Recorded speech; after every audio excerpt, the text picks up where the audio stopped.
Meiose er en celledeling, der foregår, når der skal dannes kønsceller, og hos mennesker sker det i æggestokkene og i testiklerne. De 46 kromosomer, mennesker har i en celle, bliver delt i 4 kønsceller, herude til allersidst, og så hver har 23 kromosomer. Til forskel fra mitosen bliver resultatet af meiosen til 4 celler, der er genetisk forskellige. Meiosen gennemgår 2 celledelinger.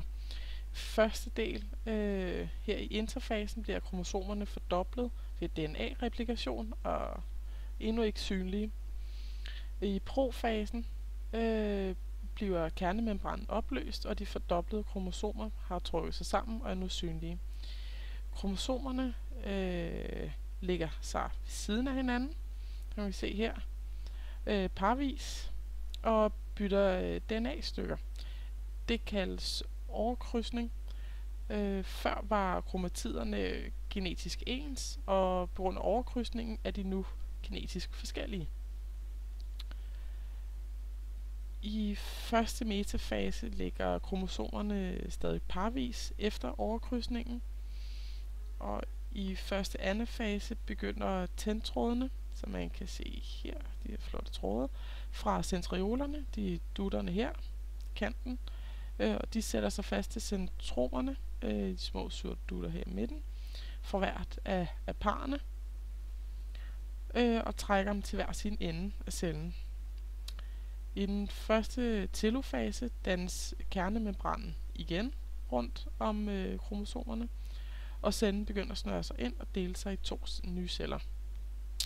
I den anden del af meiosen har vi nu 2 celler her i den anden del af profasen.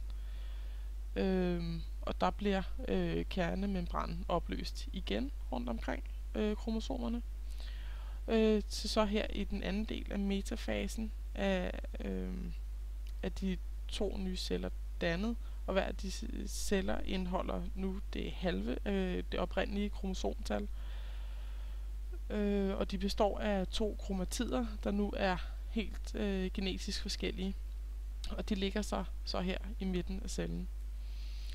I den anden anafase,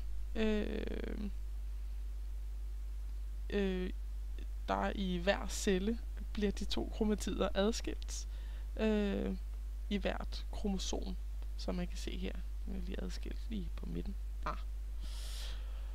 Og så her i den anden telofase har de 2 celler nu delt sig i 4 datterceller, der er genetisk forskellige, og de indeholder hver især det halve kromosomtal af den originale celle herover.